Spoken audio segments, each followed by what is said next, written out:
Paulette Jordan John Locher, AP Paulette Jordan is trying to make history in Idaho. On Tuesday, she won the Democratic nomination in Idaho's governor's race, forwarding her long-shot goal of becoming the United States' first Native American governor. Two-term state lawmaker of the Coeur tribe, Jordan beat out A.J. Balukoff in a competitive primary Tuesday night, a race that became something of a familiar establishment-versus-newcomer Democratic Party fight. She will be up against Republican Lieutenant Governor Brad Little in November. Idaho is unquestionably conservative, so much so that it is often considered to be a one-party state. That said, Jordan, at 38 years old, represents a young, fresh face for the state's Democratic Party, compared to Balukoff, a 72-year-old former school board member. Jordan's progressive platform has gained a lot of national attention in recent weeks. She has won the endorsements of progressive national groups like Planned Parenthood, People for the American Way, Democracy for America, Indivisible, and People for Bernie Sanders. She's even won Chair's endorsement. But state lawmakers and local Democrats are jumping on Balukoff's older, familiar name. He was the Democratic nominee for governor in 2014. Jordan's chances of actually winning the governorship are slim. The state is dominated by conservative rural and suburban districts. Meanwhile, she's championing raising the minimum wage, legalizing marijuana, expanding healthcare, and fighting climate change. If a Roy Moore situation presented itself, then maybe a Democrat could win the governor's race. Justin Vaughn, a political scientist with Boise State University, said, adding that parts of Idaho are so red that even a Roy Moore situation wouldn't change the outcome. Even so, Jordan represents a new chapter in the Democratic Party in Idaho, one that signals a significant leftward shift.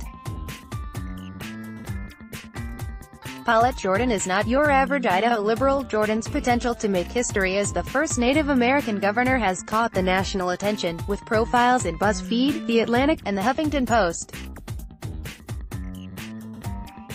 But until this year, Jordan didn't have much name recognition in her own state. She comes from a long line of Coeur tribal chiefs. Jordan was raised on her family's farm in northern Idaho. Her political career began in 2008, when she became the youngest person to win a seat on the tribal council. In 2012, she made her first bid for the Idaho legislature and failed. She ran again in 2014 and won the seat she's held since.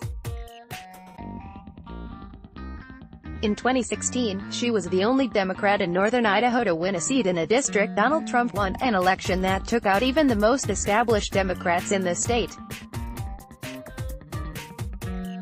This history has given her a unique clout in the state and the ability to run a surprisingly progressive platform in such a conservative state. She is campaigning on Medicaid expansion, which may be on the ballot in November, building a public medical school in the state, protecting public lands, raising the minimum wage and teachers' pay, and instituting universal preschool. Her pitch to Idahoans is that she gets it. She's not the out-of-touch Boise-raised liberal trying to convince farmers to vote for her. She has a young, diverse energy behind her that could mean a new page in the state's Democratic Party. Idaho is growing. There's a big question over what that means for the politics. All the attention in Idaho has been on the right. After all, Democrats' chances in the general election are not great. The state has a strong Republican history. The last Democratic presidential candidate Idaho went for was Lyndon B. Johnson. The last Democratic governor in the state was Cecil Andrus, who served from 1971 to 1977 and again from 1986 to 1995.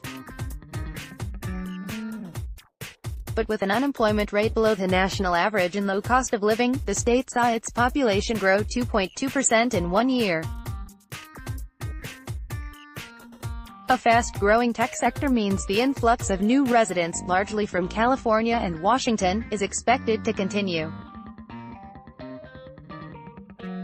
For many, that growth has put a question mark over the state's conservative heritage. So far, Idaho appears to be retaining its Republican roots.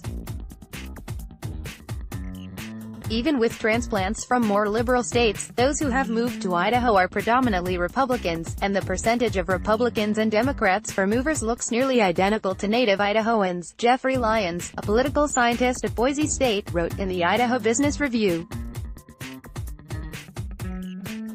That said, Jordan represents a fresh page in the state's Democratic politics, and one that is exciting younger liberals in the state.